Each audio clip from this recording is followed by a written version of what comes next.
నమస్తే. ఈరోజు మన యోగా డే కదా! ప్రపంచవ్యాప్తంగా యోగా డే. ఏంటి యోగా డే అంటే? యోగా అంటే ఏదో 4 ఏదో వజ్రాసనం, శీర్షాసనం ఇటువంటి ఆసనాలు వేసేవన్నీ కాదబ్బా! మన దగ్గర 3 ఉన్నాయి టోటల్‌గా. ఏమున్నాయి? ఒక శరీరం ఉంది, ఒక ప్రాణశక్తి ఉంది, ఒక మానసిక శక్తి ఉంది. ఇప్పుడు అల్టిమేట్ ఏంటి? అంటే ఏంటి మనస్సుని స్ట్రైటన్ చేసుకుంటే మన ప్రాణశక్తి ఇంప్రూవ్ అయితే శరీరం అనేది మన చేతిలోకి వస్తుంది. కాకపోతే ఏంటి? శరీరం అనేది ప్రకృతి. అందుకని ఈ ప్రకృతిలో గనక మనం పని ఆపేసామంటే అది పనికి రాకుండా పోతుంది. ఎందుకు? ఫస్ట్ మన మానవ జాతి పుట్టినప్పుడు జంతువులను పచ్చి మాంసం తినేవాళ్ళు. అప్పుడు టీత్ మంచిగా ఉండేవి. అంటే టీత్ మంచిగా ఉండటం అంటే పొడవుగా ఉండేవి, గోల్డ్ ఉండేవి. ఆ తర్వాత ఏంటి? సైమల్టేనియస్గా కుకింగ్ ఫుడ్ తినటం అలవాటు అయిపోయిన తర్వాత ఆ టీత్ స్ట్రక్చర్ తగ్గిపోయింది. ఇప్పుడు ఏంటి అంటే ఏంటి తర్వాత ఇంకోటి ఏంటి? ఎప్పుడైతే ఇనువును కనుక్కున్నాడో శరీరానికి ఎక్కువ శ్రమ పెట్టకుండా ఉండడం అనేది అలవాటు చేశాడు. దాంతో ఏమైపోయింది? శరీరం యొక్క అంటే శరీరం అనేది ప్రకృతి జడం, దాని యొక్క స్థితి తగ్గిపోతూ వస్తుంది. తర్వాత ఇంకా ఏం చేస్తున్నాడు? మనసును ఉపయోగిస్తున్నాడు. మనసు అంటే ఏంటి? మనసు అంటే ఆలోచన, ప్రాణశక్తి అంటే మన దగ్గర ఉన్నటువంటి ప్రాణం. ఇంకా చెప్పాలంటే మనసు అంటే మళ్ళీ హార్డ్వేర్ వచ్చి బ్రెయిన్. మా తర్వాత ఏంటి? మళ్ళీ ప్రాణశక్తి అంటే మళ్ళీ హార్ట్ కిందకు వస్తుంది. అంటే ఇవి రెండు అంటే ఏంటి? హృదయము, బ్రెయిన్, హార్డ్వేర్. మన మనస్సు, ఆలోచనలు, మన దగ్గర ఉన్నటువంటి ప్రాణశక్తి వచ్చి సాఫ్ట్వేర్. అంటే ఏంటి? ఎక్కువ బ్రెయిన్ ఉపయోగించడం మొదలుపెట్టాడు.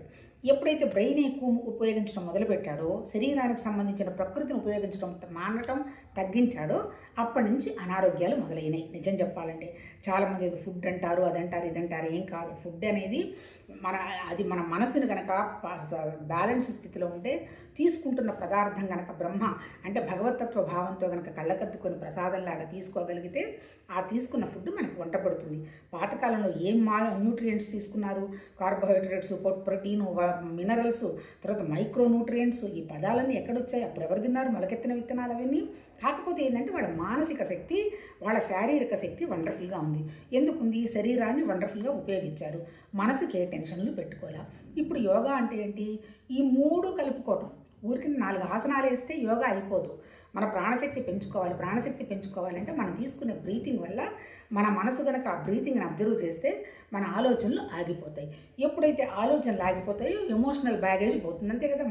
మన కారణం అంతా ఏంది? విపరీతమంత కోపం వచ్చింది, ఒళ్ళంతా ఉనికిపోతుంది, కళ్ళు ఎర్రపడతాయి, హార్ట్ పటాపటా కొట్టుకుంటుంది, ఎనర్జీ లాస్ అయిపోతుంది. వెంటనే సబ్స్టిట్యూట్ చేయడానికి ఏదైనా జ్యూసులు తాగడం, ఏదైనా తినడానికి వెతుక్కోవడం చేస్తాం. అంటే ఏంటి? ప్రాణశక్తి మన ఆలోచన వల్ల, మన ఎమోషన్ వల్ల తగ్గిపోయింది. ఇప్పుడు యోగా వల్ల ఏమొస్తుంది? మన ఎమోషన్ బ్యాలెన్స్ అవుతుంది. అంతేనబ్బా. ఇప్పుడు ఈ విషయం చెప్పింది ఎప్పుడు? పతంజలి రాశాడు యోగ శాస్త్రం. ఏం చెప్పాడు ఆయన? యమ, ఆసన, ప్రాణాయామ, ప్రత్యాహార, ధారణ, ధ్యాన, సమాధి అన్నాడు. యమ అంటే ఏంటి? నువ్వు ఎప్పుడైతే మనసును స్ట్రైటన్ చేస్తావో ఈ ప్రపంచం నిన్నేం ఇబ్బంది పెట్టదు, నువ్వు ప్రపంచాన్ని ఇబ్బంది పెట్టవు. ఎప్పుడైతే నువ్వు నియమాలు పెట్టుకుంటావో డిసిప్లిన్డ్గా, ఇక్కడ నేను డిస్టర్బ్ అవుతున్నాను, ఇక్కడ తాగకూడదు, ఇక్కడ నా ప్రాణశక్తి తగ్గుతుంది. ఎందుకు తగ్గుతుందంటే నా ఆలోచన విధానం ఉందని ఎప్పుడైతే కనుక్కుంటావో డిసిప్లిన్ చేసుకుంటావు. అవి నియమాలు. తర్వాత ఏమన్నాడు? ఆసనం అంటే మనమేమనుకుంటున్నాం? యోగా ఆసనాలు కాదు, మనసును స్ట్రైటన్ చేయడం. తర్వాత ప్రాణాయామం అంటే మన దగ్గర ఉన్నటువంటి ప్రాణశక్తిని మనం అబ్జర్వ్ చేస్తూ ఉంటే, అబ్జర్వ్ దేంతో చేస్తావు? మళ్ళీ మనసుతో చేస్తావు. ఎక్కడ ప్రాణశక్తి తగ్గుతుందనేది మనసు గ్రహిస్తుంది. ప్రత్యాహార. ఇప్పటివరకు మన దగ్గర ఏమున్నాయి? 5 జ్ఞానేంద్రియాలు ఉన్నాయి, 5 కర్మేంద్రియాలు ఉన్నాయి, లోపల అంతరింద్రియం మనసు ఉంది. ఇది ఎప్పుడు ఏం చేస్తుంది? ప్రపంచానికి పరిగెడుతూనే ఉంది.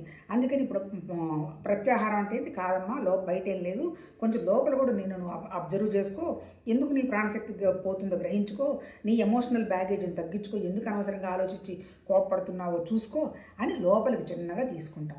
ఎప్పుడైతే అలా లోపలికి మనం తీసుకోవటం ఆలోచిస్తామో అప్పుడు మన దగ్గర ఉన్నటువంటి ఆలోచనలని మనం గుర్తిస్తాము. ఈ గుర్తించిన ఆలోచనలలో అనవసరమైన ఆలోచనను తీసేసి మంచి ఆలోచన మీద ధారణగా పెడతావు.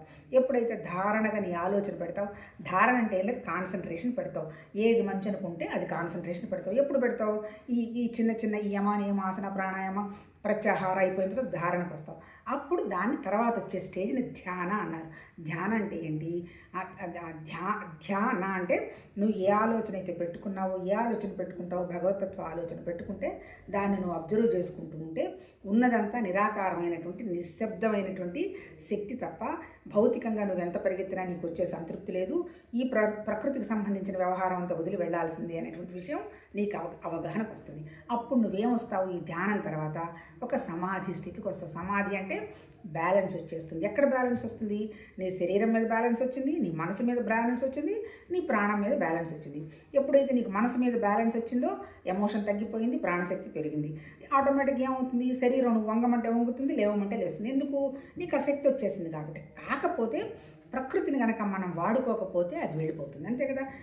ఫస్ట్ టీత్ వచ్చాయనుకున్నాం కదా, అంటే ఇప్పుడు మనం ఏం చేస్తున్నాం? బ్రెయిన్ వాడుతున్నాం, శరీరాన్ని వాడాలి.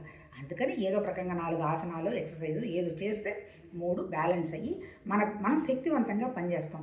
శక్తివంతంగా పనిచేయడం అంటే ఏంటి? తర్వాత ఇప్పుడు మనం మాట్లాడుకుంటున్నది ఏంటి? భగవద్గీత మాట్లాడుకుంటున్నాం. భగవద్గీతలో 18 చాప్టర్లలో వాడిన పదం యోగా. యోగా ఫస్ట్ ఏంటి? అర్జునుడిది విషాద యోగం, 2 సాంఖ్యయోగం, కర్మయోగం, కర్మ సన్యాస యోగం, జ్ఞానయోగం, జ్ఞాన విజ్ఞాన యోగం, ఆ తర్వాత ఆత్మ సంయమ యోగము, భక్తి యోగము, అట్లా అక్షర పురుష యోగము, విభూతి యోగము, ఆ తర్వాత క్షత్రజ్ఞ యోగము, గుణత్రయ విభాగ యోగం. ఇప్పుడు మనం ఏం మాట్లాడుకుంటున్నాం? పురుషోత్తమ ప్రాప్తి యోగం మాట్లాడుకుంటున్నాం. ఇప్పుడు అంటే ఏంటి? యోగం అంటే ఏంటి? ఇప్పుడు ఈ యోగా చేసినందువల్ల ఏమవుతుంది? మనం ప్రకృతిని గ్రహించి మనం పరమాత్మ తత్వ శక్తి అనేటువంటి విషయాన్ని గ్రహించగలుగుతాం. మరి దాన్ని కాకుండా మన అడ్డుపడుతున్నది ఏంటి? మన అంతఃకరణ. అందుకని ఇప్పుడు యోగా అంటే ఏంటి? మన అంతఃకరణను శుద్ధి చేసుకోవటం. అంతకంటే ఏం లేదబ్బా. అంతఃకరణను శుద్ధి చేసుకుంటే మనం బ్యాలెన్స్ అవుతాం. ఎందుకు అంతఃకరణను శుద్ధి చేసుకోవాలి? వ్యక్తమైనటువంటి భగవతత్వంలో ఫస్ట్ తెలిసింది బుద్ధికే. అంటే మనసు, బుద్ధి, చిత్తం, అహంకారంలో పరమాత్మ తత్వానికి దగ్గరగా ఉన్నది బుద్ధి. కాకపోతే ఏంటి? ఈ బుద్ధి ఏమనుకుంటోంది? ఈ శరీరమే సత్యం అనుకుంటోంది. అందుకని దీని చుట్టూ తిరుగుతుందమ్మా. శరీరం ఉంచుకో, బ్యాలెన్సే, ఉండాల్సిన నాడు ఉండాల్సిందే, చేయాల్సిందే. కాకపోతే నువ్వు ఉట్టి శరీరం మాత్రం కాదు, నీ దగ్గర ఒక అత్యద్భుతమైనటువంటి పరమాత్మ తత్వ శక్తి ఉంది అని చెప్తారు. ఆ తర్వాత ఇంకోటి ఏంటి? ఇప్పుడు భగవద్గీత చదువుకుంటున్నాం కదా, ఇది చదువుతుంటే నాకు ఈరోజు ఒక తమాషైన ఆలోచన వచ్చింది. ఏమని వచ్చింది మనకి? ఆయన ఎవరు? సిరివెన్నెల సీతారామ శాస్త్రి ఒక పాట రాసున్నాడు. ఫస్ట్ ఏంటి? విరంచినై విరచించి తిని ఈ సృష్టి అన్నాడు. ఆ తర్వాత ఏంటి? నా విశ్వాసం, తర్వాత నా శ్వాస కవనం పైకెళ్తుంది వస్తుంది. ఆ తర్వాత ఇంకోటి లాస్ట్లో పదం వాడతాడు, సామ వేద సారమిది అనే పదం వాడతాడు. అంటే ఏంటి? ఈ రచన పాటలకు సంబంధించినటువంటి సంగీతం 4 వేదాలు ఉన్నాయి కదా, ఋగ్వేదం, యజుర్వేదం, అధర్వణ వేదం, సామవేదం. సామవేదం అంటే ఏంటి? సంగీతం. అంటే ఏంటి? జీవితం అనేది ఒక పాటలాగా ఎలా నువ్వు అర్థం చేసుకుంటావు అనేటువంటి విషయంగా చెప్పింది. తర్వాత ఇంకేం చెప్తాడు? ఈ పాట కాన్సెప్ట్ ఎక్కడ తీసుకొని ఉంటాడు అంటే పంచదశిలో మన విద్యారణ్య స్వామి వారు రాస్తారు. ఏమని రాస్తారు? ఇదంతా కూడా ఈ సృష్టి అంతా పరమాత్మ తత్వం యొక్క రచన, అంతే కదా. రచన అంటే ఏంటి?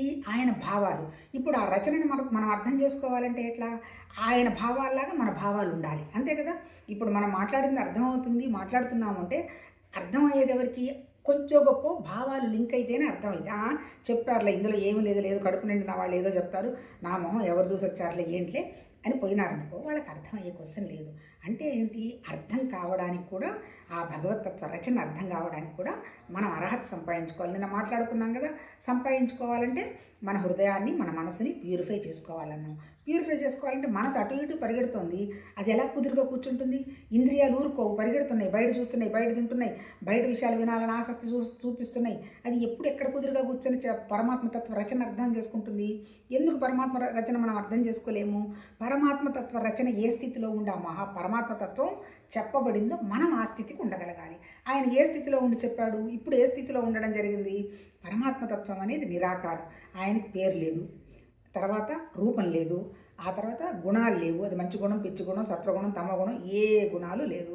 తలకి నెక్స్ట్ ఏంటి? కదలదు, అంతే కదా. ఇప్పుడు కరెంట్ ఉంది, ఎక్కడ కదులుతుంది? దాంట్లో బల్బు పెడితే వెలుగుతుంది తప్ప నేను వచ్చి అక్కడ బల్బుని వెలిగిస్తానని ఏమన్నా కదులుకుంటూ వెళుతుందా? కదలదు. ఆ తర్వాత నిశ్చలం, ఆ తర్వాత ఏ ఆలోచనలు, వేరే సంకల్పాలు పెట్టదు. అదే శక్తి అన్నిట్లో ఉంది, కానీ దాంట్లో ఏవీ లేవు, అంతే. అంటే ఏంటి? ఏదైనా అనుభవిస్తున్నా, వస్తున్నా, ప్రాసెస్ చేస్తున్నా ఈ జీవత్వం తప్ప పరమాత్మతత్వానికి ఏమీ లేదు, అంతే. అంతకంటే ఇంకేం లేదు. అది ప్రిన్సిపల్. అంటే ఏంటి? ఇప్పుడు మొత్తం 18 చాప్టర్లలో చెప్పింది కూడా ఆ భగవాను యొక్క రచనే. నిజం చెప్పాలంటే రచన అంటే ఏంటి? భగవాన్ అంటే ఎవరు? వ్యాపించున్నవాడు, ఐశ్వర్యవంతుడు, బలవంతుడు, తేజోవంతుడు, వంతుడు కాదు తేజతత్వం, ఆ తర్వాత వీర్యవంతం, తర్వాత జ్ఞానవంతం. అంటే ఏంటి? ఇక్కడెక్కడన్నా రూపనామాలు ఉన్నాయా? ఏమీ లేదు. అలాంటి సర్వత్రా వ్యాపించినటువంటి భగవతత్వంలో నుంచి, భగవతత్వ శక్తిలో నుంచి అష్టప్రకృతులు వ్యక్తమైన బాగానే ఉంది. అష్టప్రకృతులు అంటే నేల, నీళ్లు, అగ్ని, వాయువు, ఆకాశం, మన మనసు, బుద్ధి, అహంకారం. దాంతోపాటు అల్టిమేట్ ఏంటి? జీవ చైతన్యంలో వ్యక్తమైంది కూడా అది. అంటే అర్థం ఏంటి? మనకి పరమాత్మ తత్వానికి మన జీవ చైతన్యానికి తేడా లేదు. అంటే ఇంత కూడా తేడా లేదు. కాకపోతే మనం ఏం చేసుకున్నాము? జీవత్వ చైతన్యం అనేటువంటి విషయాన్ని మర్చిపోయి నేను జీవాన్ని అనేటువంటి భావాన్ని తయారు చేసుకున్నాం. నిజం చెప్పాలంటే ఎక్కడుంది ఈ భావం? ఇప్పుడు జీవత్వం నిజంగా జీవభావమే తప్ప జీవత్వం లేదుగా. నేనే భగవతత్వం అనుకున్నప్పుడు సృష్టిలో వ్యక్తమైన ప్రకృతి, నా శరీరం, ఆ తర్వాత నాకు వస్తున్న మనసు, బుద్ధి, ఆలోచనలు, అహంకారాలన్నీ కూడా పరమాత్మతత్వానికి దగ్గరగా ఉండి వస్తున్నాయి. నా ప్రాణశక్తి జీవ చైతన్యంలో భాగమే, భగవతత్వంలోని. మరి నేను సో అనేటువంటి ఏంటి వ్యవహారం? అది జస్ట్ భావమే అంటాడబ్బా. అంటే భగవద్గీతలో చెప్తున్నది ఏంటి? నీ జీవభావం కూడా నిజంగా లేదు, నువ్వు ఉందనుకుంటున్నావు. ఏది? ఎందుకు ఉందనుకుంటున్నావు? నాది అనేటువంటి భావం పెట్టుకొని, నేను పరమాత్మతత్వం మనలోనే ఉంది, కాకపోతే అదే పరమాత్మతత్వాన్ని ఈ గుణాలతోటి అంటించేసి ఈ జీవతత్వం అనేటువంటి ఈ భావం నాది అనేటువంటి భావంలో ఉన్నాము. అసలు జీవత్వం అనేది కూడా లేదు, ఉన్నదంతా ఒకటే పరమాత్మతత్వం, అది ఎవరో కాదు నువ్వేను, అంతే కదా. నేనుంటే నాకు వివరాలన్నీ తెలుస్తాయి, నేనే లేకపోతే ఇవన్నీ ఎలా తెలుస్తాయి? మరి ఆ నేను అనేటువంటి దానికి ఏమన్నా లోపల ఉన్న నేనుకి ఏమన్నా పేరు ఊరు ఏమన్నా ఉందా? ఏమీ లేదు. కానీ నేనున్నాను అనేటువంటి విషయం మాత్రం నాకు అవగాహనకు వస్తుంది. ఇది భగవద్గీత మొత్తం చెప్పింది. ఇప్పుడు ఏంటి? ప్రతి చాప్టర్లో ఇదే చెప్పాడు. ఎలా చెప్పాడు? నువ్వు కర్మ చెయ్యి, నిష్కామంగా కర్మ చెయ్యి, భగవతత్వ పని జరుగుతుందని చెయ్యి, నీ బుద్ధి వికాసం చెందుతుంది. 2, నీ ఇంద్రియాలని, మనసుని కంట్రోల్ చేసుకో. అప్పుడు ఆటోమేటిక్గా నువ్వు దేన్ని చూస్తే దాంట్లో అదే యోగా, ఏది కావాలంటే అది చేస్తావు. నీ శరీరం, బాడీ, నీ ప్రాణం అన్నీ కూడా సమస్థితికి వచ్చాయి. 3, ఉన్నదంతా ఒకటే తప్ప ఇంకొకటి ఏమీ లేదు కదా. అంతా ఆ పరమాత్మతత్వ రచన అయినప్పుడు ఆ రచన జరుగుతుందనేటువంటి భావంలో ఉండి ఈ రచన అర్థం చేసుకునే శక్తికి మనం ముందుకు వెళుతూ జరుగుతున్న రచనలో మనం కూడా పార్టిసిపేట్ చేస్తూ అంతా ఆ మహానుభావుడి రచన అని ప్రతి విషయాన్ని చూడగలగడం అనన్య భక్తి అన్నాడు. జ్ఞానం అంటే ఏంటి? జ్ఞానం అంటే ఉన్నదంతా ఒకటే భగవతత్వం, అది తప్ప ఇంకొకటి లేదు అనేటువంటి దృష్టి నువ్వు పెట్టుకుంటే అల్టిమేట్ ఏంటి? నీకు పరమాత్మతత్వానికి తేడా లేదనేటువంటి విషయం గ్రహిస్తామని చెప్పటం జరిగింది. ఇంతకంటే 18 చాప్టర్లలో ఇంకా వేరే చెప్పింది లేదు. కాకపోతే ఆ భగవాన్ రచన వండర్ఫుల్. నువ్వు ఏ చాప్టర్ చదివినా ఏదో కొత్తది చెప్తున్నాడు అనిపిస్తుంది తప్ప అల్టిమేట్గా గిస్ట్ అర్థం చేసుకుంటే తప్ప ఇదేదో మళ్ళీ సపరేట్ అనేటువంటి భావం వస్తుంది. ఇప్పుడు ఏం చెప్పాడు? ఫస్ట్ చాప్టర్ అర్జునుడు విషాదం అన్నాడు. ఏంది విషాదం? అనేటువంటి భావమే. నీ తీసేస్తే విషాదం లేదు, ఏం లేదు. నువ్వు మధ్యలో నిలబడతావు, జరిగే పనులన్నీ జరుపుకుంటూ పోతాయి. కాకపోతే నాదేదో అయిపోతుంది అనేటువంటి టెన్షన్ పడుతున్నావు. ఈ నాదిని ఎట్లా వదిలించుకోవాలని ఫస్ట్ చాప్టర్ నుంచి 6 వరకు కర్మయోగం చెప్తున్నాడు. తర్వాత జ్ఞానం అంటే ఏంటి, తర్వాత అన్నీ ఎక్స్ప్లెయిన్ చేస్తాడు. తర్వాత 7 నుంచి 12 వరకు ఏం చెప్పాడు? ఎట్లా అనన్య భక్తిని ఎలా పెంచుకోవాలి, ఒకే దాని మీద దృష్టి ఎలా పెట్టాలి, ఎట్లా మనం మార్చుకోవాలి అనేటువంటి విషయంగా చెప్పాడు.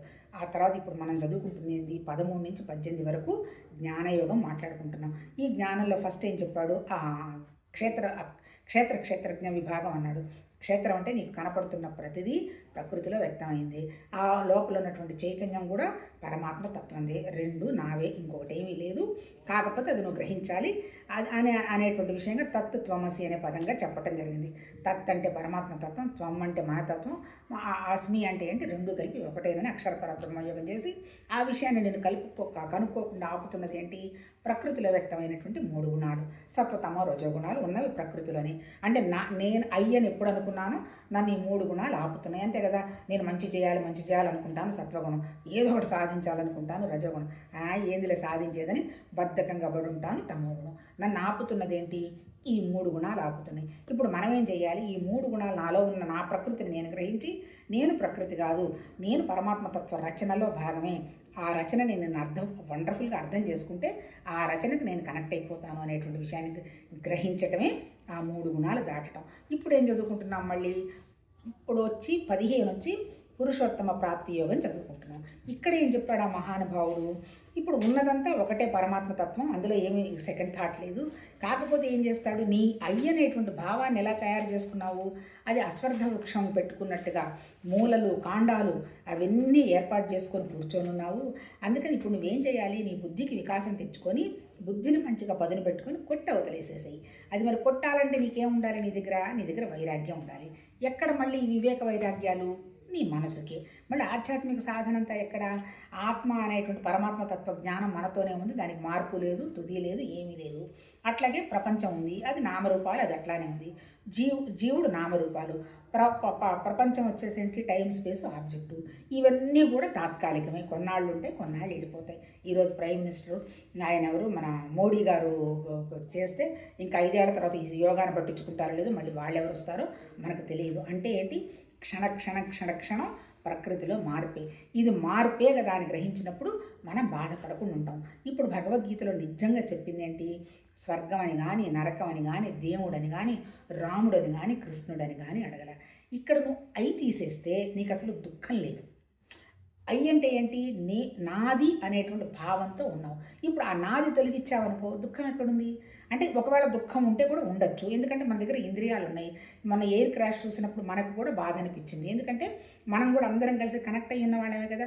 కాకపోతే ఇదంతా ప్రకృతే కదా అని భావం వచ్చింది. ఆ దుఃఖంలో నుంచి మనం పట్టించుకోము. అంటే ఏంటి, దుఃఖపడేవాడు లేడు.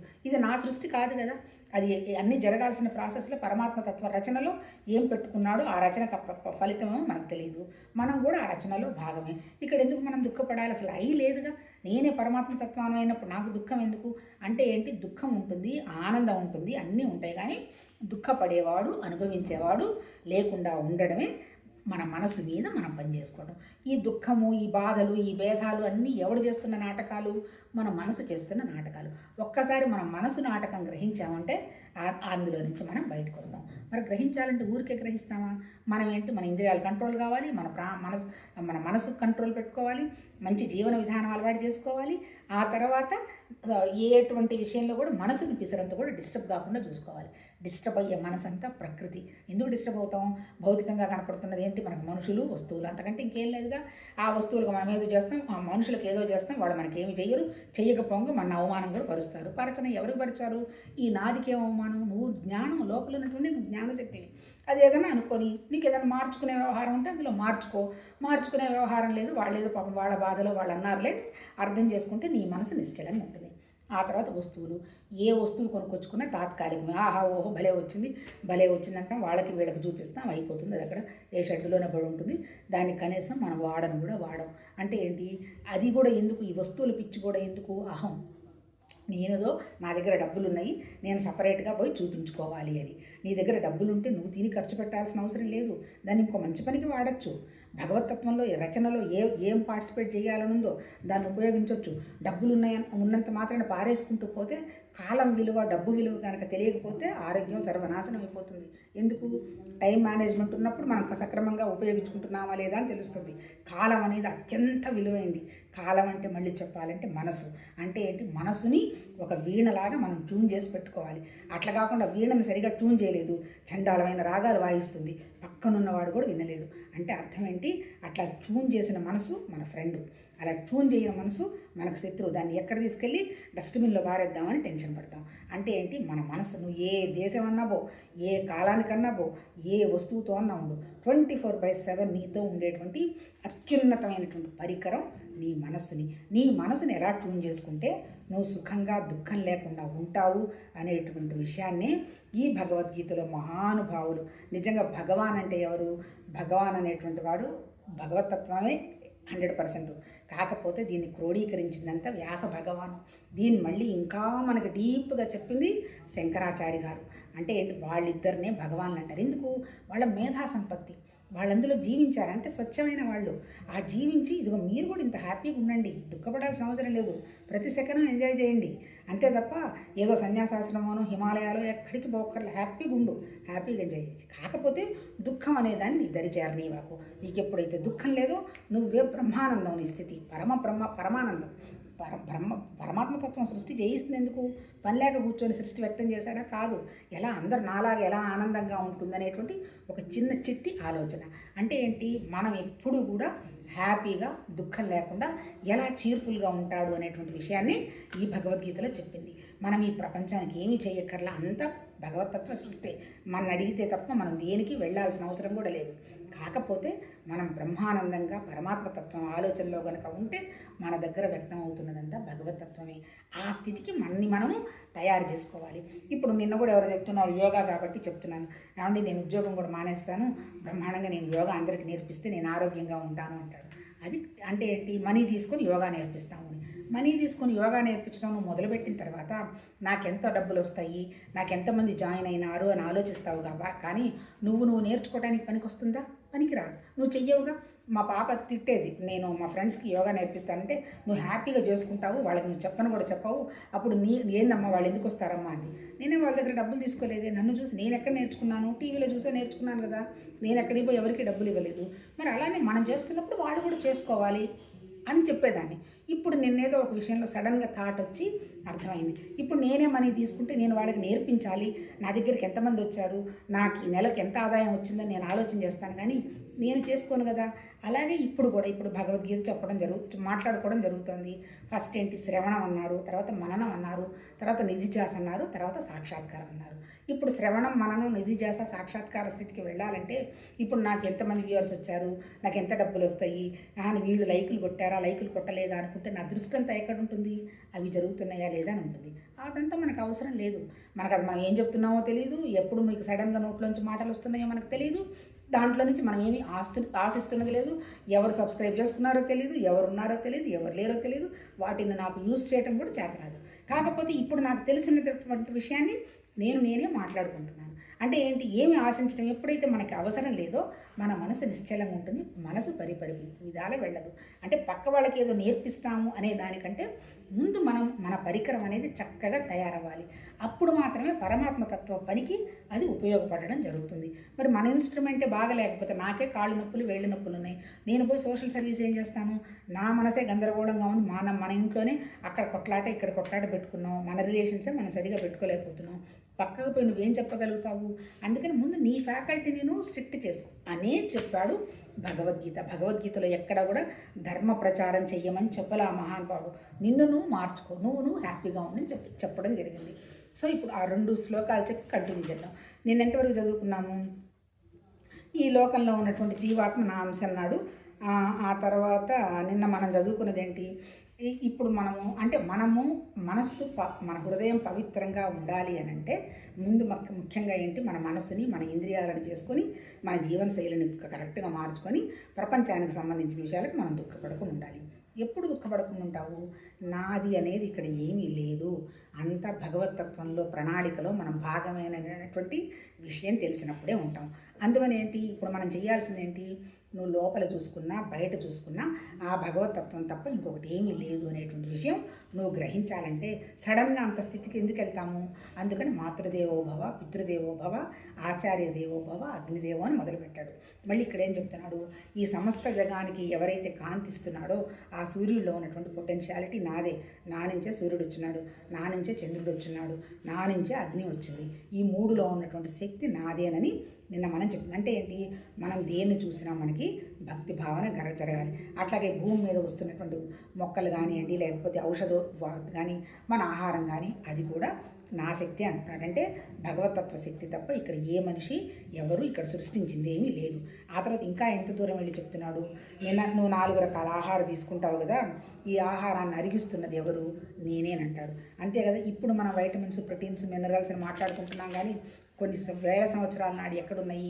అందుకని నేను చెప్తున్నాడు, నువ్వు తీసుకుంటున్న నువ్వు నేల మీద ఉన్నటువంటి నేలని సృష్టించింది నేనే.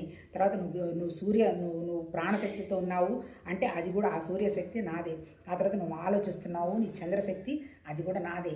ఆ తర్వాత నీ తిన్న ఆహారం అరిగిపోతుంది, అగ్నిశక్తి నాదే. నువ్వు 4 రకాల ఆహారం తింటున్నావు, నవిలి తింటున్నావు, జ్యూస్ చేసి తాగి తింటున్నావు, ఆ తర్వాత స్వీట్ లాగా నోట్లోకి చప్పరించి తింటున్నావు. ఈ 4 నీ శరీరంలోకి వెళుతున్నాయి. వీటిని లోపల నుండి అరిగిస్తున్నది ఎవరు? ఇప్పుడు మన డైజెస్టివ్ సిస్టమ్ అంతా చూస్తున్నారుగా. ఈ డైజెస్టివ్ సిస్టంలో కొంతమందికి బ్రహ్మాండంగా గుడ్ బ్యాక్టీరియా చాలా ఉందంటున్నారు, కొంతమందికి బ్యాడ్ బ్యాక్టీరియా ఉందంటున్నారు. ఒకే తల్లికి పుట్టిన ఇద్దరు పిల్లల్లో ఒకరికి మంచి బ్యాక్టీరియా ఉంది, ఇంకొకరికి మంచి బ్యాక్టీరియా లేదంటున్నారు. అంటే అర్థం ఏంటి? ఆలోచనే. ఇప్పుడు కొత్తగా వస్తుంది కదా, గట్టు బ్రెయిన్ ఒకటే, గట్టు బ్రెయిన్ ఒకటే. నాట్ ఓన్లీ గట్టు బ్రెయినే కాదు, అణువణువు భగవతత్వమే. మన వేలు దగ్గర నుంచి మన తల దాకా ఉన్నదంతా కూడా పరమాత్మతత్వ జ్ఞానం.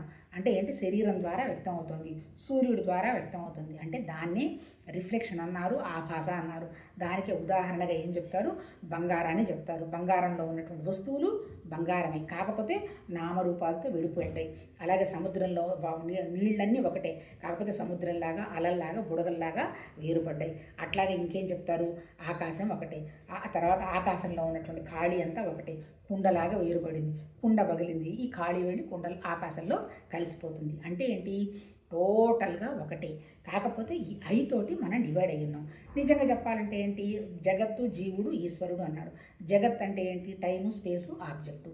జీవుడు అంటే నామరూపాలు, ఈశ్వరుడు అంటే ఎవరు? ప్రత్యేగాత్మ. ఎక్కడున్నాడు? ప్రత్యేగాత్మ అంటే జ్ఞానం మనతోనే ఉంది. కాకపోతే ఏంటంటే ఐ అనేటువంటి భావం తీసుకుంటే చిన్నగా ఉంటాం. నేను టోటల్గా ఉన్నదంతా ఒకటే తత్వం అనేది తీసుకుంటే ఈశ్వరతత్వం అంటారు. అది కూడా దాటితే కనపడేది నిరాకారమైనటువంటి భగవతత్వం. ఇందులో చెప్పింది అంతేనబ్బా. మనం ఏం చేయాలంటే మనం కూడా ఈ ఐని, ఈ అహాన్ని, ఈగోని తగ్గించుకుంటూ చిన్నగా మనం భగవతత్వం ప్రాసెస్కి వెళ్ళాలి. అని మనం ఉదాహరణలు చెప్పుకున్నాక ఈగో తగ్గింది అంటే ఎలా తెలుస్తుంది అంటారు కదా. నువ్వు ఎక్కువ దుఃఖపట్టలేదు, బ్యాలెన్స్డ్గా ఉన్నావు, నీకు ఈగో లేనట్టు. లేదా చిన్న విషయానికి హర్ట్ అయిపోతున్నావు, ఈగో ఉన్నట్టు. చిన్న విషయానికి డిస్టర్బ్ అవుతున్నావు, ఈగో ఉన్నట్టు. ఇవన్నీ భౌతికంగా ఉన్నదంతా చిన్నవబ్బా. క్యా ఫరక్ పడతా వచ్చాము, ఉంటాము, వెళ్ళిపోతాము. రిలాక్స్ రిలాక్స్ రిలాక్స్ అని మన ఋషులు చెప్పారు. నువ్వు వచ్చి తీసుకెళ్ళేది లేదు, తెచ్చుకునేది లేదు. ఉన్నంతకాలం హ్యాపీగా అనుభవించి వెళ్ళిపోతావు. ఈ అనుభవాన్ని సంతోషంగా అనుభవించుతావు భగవతత్వంలాగా. అది లేదు ఇది లేదంటే ఏదొస్తే మనకి ఎంత సంతృప్తి ఉంటుంది? ఎక్కడ సంతృప్తి అనేది లేదు. నువ్వు మనసుకు తెచ్చుకుంటేనే సంతృప్తి వస్తుంది. ఎందుకు తెచ్చుకోవాలి సంతృప్తి? ఆ భగవతత్వ క్వాలిటీయే సంతృప్తి. కోరిక లేవు, గుణాలు లేవు, నిశ్చలంగా ఉండేటువంటి తత్వం. ఆ రచనను మనం అర్థం చేసుకోవాలంటే ఆ రచన స్థితికి వెళ్ళాలి. అదే చెప్పింది. ఇది ఒక్కసారి చదువుదాం. చదివేసి అంటే ఏంటి? ఇప్పుడు నీకు లోపల ఉన్నటువంటి తిన్న ఆహారాన్ని అరిగిస్తున్నది నేనే, ఎవరు వచ్చి అరిగించటం లేదు. నేనంటే ఎవరు? నీలో ఉన్నటువంటి ఆ భగవతత్వ శక్తి వల్లనే జరుగుతుంది. అంతే తప్ప నువ్వు వేసుకునే వైటమిన్స్, ట్యాబ్లెట్స్, మినరల్స్ వల్ల ఏమీ జరగడాలి. ఒకవేళ జరిగితే రిచెస్ట్ పీపుల్ ఇవన్నీ వేసుకుంటూ బతికి చాలా రోజులు ఉండాలిగా. అవేవి లేవు. అంటే ఏంటి? అది కూడా ఏంటి? ఆహారం సృష్టించింది నేనే, నీకు జబ్బులు సృష్టించింది నేనే, మందులు సృష్టించింది కూడా నేనే. ఈ విషయాన్ని నువ్వు గ్రహించావు. నేనే ఇదంతా ఆ వ్యవహారమే కదా, నాకెందుకు? ఏమన్నా కానీ ఆయన కావాలంటే ఉంచుతాడు, లేకపోతే తీసుకెళ్తాడు. ఆయన పని ఏదైనా మన ద్వారా జరగాలంటే జరుగుతుంది, లేదు రేపు వద్దన్నారా మానిపడేస్తాం. కొంపలంటుకునేది ఏమీ లేదు అనేటువంటి స్థితికి, ఆ ధైర్యానికి మైండు, హృదయం వచ్చేసి ఏది అంత భగవతత్వం అనేటువంటి చిన్న మెత్తటి మనసు హృదయాన్ని పెట్టుకోవటం అనేది అయినప్పుడు రెండు బ్యాలెన్స్ అయ్యి మన శరీరం ద్వారా జరుగుతున్నది ఏదైనా, మన మాట అయినా చేతైనా మూడు కలిపి జరుగుతుంటాయి అబ్బా. అదే చెప్పాడు. ఇప్పుడు 15 చూద్దాం. సమస్త ప్రాణుల హృదయాల్లో అంతర్యామిగా ఉన్నవాడను నేనే. నా నుండి ఏ స్మృతి, జ్ఞానం, అపోహనము కలుగుచున్నవి. వేదముల ద్వారా తెలుసుకొనదగిన వాడను కూడా నేనే. వేదాంతకర్తను, వేదజ్ఞుడు కూడా నేనే. ఇప్పుడు ఆయన చెప్పేది ఏంటి? నేనే అంటే నా నుండే అన్నీ వచ్చాయంటాడు. ఏమొచ్చింది? స్మృతి, జ్ఞానము, అపోహ వచ్చింది. వేదాల్లో తెలుసుకునేది ఎవరి గురించి? భగవతత్వాన్ని గురించి. వేదాలు సృష్టించింది ఎవరు? భగవతత్వాన్ని. అంటే ఉన్నది ఒకటే శక్తి. ఇప్పుడు ఈ మూడిటికి అర్థం ఏంటి? స్మృతి, జ్ఞానము, అపోహనం అన్నాడు. అంటే ఏంటి? భగవతత్వంతో అక్కడ ప్రకృతి వ్యక్తమైన తర్వాత జీవ చైతన్యంలో మన బుద్ధికి భగవతత్వానికి పిసరంత కూడా తేడా లేదు. అంటే ఏంటి? ఈ బుద్ధి ఏం చేస్తుంది? ఈ అయ్యని ఇప్పుడు అర్థం చేసుకుందో ఇప్పుడు దీనికి ఏమి ఈ ఐకి ఏ జ్ఞానం ఇచ్చానంటున్నాడు? మన అంతఃకరణకి జ్ఞానము, స్మృతి, అపోహనం అన్నాడు. ఏంటి జ్ఞానం? మనం నిద్రలేస్తాము, దాన్ని జాగ్రత్త అవస్థ అంటారు. అప్పుడు మనకి జ్ఞానం వచ్చింది, పోవాలి, టీ పెట్టుకోవాలి, కాఫీ తాగాలి, ఇలా రికార్డ్ చేసుకోవాలి అనేది అది జాగ్రత్త అవస్థ. స్వప్నం రెండోది ఏంటి? స్వప్నావస్థ. అందులో ఏమొస్తాయి? మనకు ఆలోచనలు వస్తాయి, కళలు వస్తాయి. మూడోది ఏంటి, అపోహనంచ అంటే ఏంటి, డీప్ స్లీప్గా నిద్రపోతాం, అక్కడ మనకేమీ తెలియదు. కానీ తెల్లవారు నిద్ర లేచిన తర్వాత ఏమమ్మా బాగా నిద్ర పట్టిందంటే బ్రహ్మాండంగా నిద్ర పట్టింది అంటాం. మనం లేంగా, మరి ఎలా మనకి నిద్ర పట్టామని తెలుసు? కళల్లో మనకి లేంగా అదిగో నాకు ఈ కళ వచ్చింది, భలే భయం వేసింది అని అంటాము. తర్వాత జరుగుతున్నటువంటి ప్రతి విషయంలో తెల్లవారు నిద్ర లేచినటువంటి ప్రతి విషయంలో మనకు వస్తున్నటువంటి లోపల మన జ్ఞాపకాలు, మన జ్ఞప్తులు, మన స్ఫురణలు ఎక్కడి నుంచి వస్తున్నాయి? దానికి అనుగుణంగానే మనం నడుచుకుంటూ పోతున్నాం. పొద్దున్నే లేచి కాఫీ తాగాలని మనకు ఎవరు చెప్పారు? అంటే లోపల నుంచి మనకు ఒకటువంటి జ్ఞానం ఉంది. ఆ జ్ఞానం అంటే ఏంటి? జాగ్రత్త అవస్థ, స్వప్నావస్థ, సుషుప్తుల్లో నడిపిస్తున్నటువంటి జ్ఞానం ఎవరు? అది నేనే అంటున్నాడు. నేనంటే ఎవరు? నిరాకారమైనటువంటి భగవతత్వ శక్తి. వేదాల్లో చెప్పిన జ్ఞానం ఎవరు చెప్పారు? నా శక్తే చెప్పింది. వేదాలను ఎవరు అర్థం చేసుకుంటున్నారు? నా శక్తే అర్థం చేసుకుంటుంది. ఇక్కడ అల్టిమేట్ ఏంటి? ఉన్నది ఒకటే ఒక భగవతత్వం తప్ప ఇంకా ఏమీ లేదు. అంటే ఏంటి? చెప్తున్నది నేను భగవతత్వమే, వింటున్న మనము భగవతత్వమే. అంటే ఏంటి? ఉన్నది ఒకటే. అంటే ఆయన వల్లనే ఇదంతా జరుగుతుందనేటువంటి గ్రహస్థితికి, గ్రహణకి మనం రావాలని చెప్పటం జరుగుతుంది. రేపు కంటిన్యూ చేద్దామబ్బా. నేను చెప్తున్నా ఇదంతా ఆ పరమాత్మతత్వం యొక్క రచన. ఈ రచనలో ఒకటే విషయాన్ని అల్టిమేట్ ఏంది? ఉన్నది ఒకటే జ్ఞానం. నిజం చెప్పాలంటే ఈ నేను జ్ఞానం అంటే ఏంటి? నా శరీరం ఉందని ఎవరికి తెలుసు? నాకే తెలుస్తుంది. నా ప్రాణం ఉందని ఎవరికి తెలుస్తుంది? నాకే తెలుస్తుంది. అంటే ఏంది? నా దగ్గర ఉన్నది ఏంటి? జ్ఞానం. అట్లాగే భగవతత్వ సృష్టి జరిగిందని ఎవరు చెప్పారు? ఎగ్జిస్టెన్స్ అన్నారు. అంటే ఉండడం అనేటువంటి విషయం ఎవరికి తెలుస్తుంది? జ్ఞానానికి తెలుస్తుంది. దాన్ని చిత్ అన్నారు. అంటే ఏంటి? సత్ చిత్ ఆనందం అన్నాడు. అంటే ఏంటి? ఉండడం, తెలియడం, ఆనందం కోసం ఉండడం. అంటే అల్టిమేట్ ఏంటి? జ్ఞానం లేకపోతే అది ఉన్నదని కూడా తెలియదుగా. నేనే లేను అనుకోండి, అప్పుడు నా జ్ఞానం నాకు లేదు, అప్పుడు విషయం తెలిసే అవకాశమే లేదు. అంటే అల్టిమేట్గా చెప్పింది ఏంటి? మన జ్ఞానాన్ని మనం పెంచుకుంటూ పోవాలి. ఆ జ్ఞానాన్ని పెంచుకునేదాన్ని ఇవల్యూషన్ ఆఫ్ కాన్షియస్నెస్ అంటారు. ఎక్కడుంది జ్ఞానం? ఏ జ్ఞానం ఎక్కడి నుంచి పెంచుకోవాలి?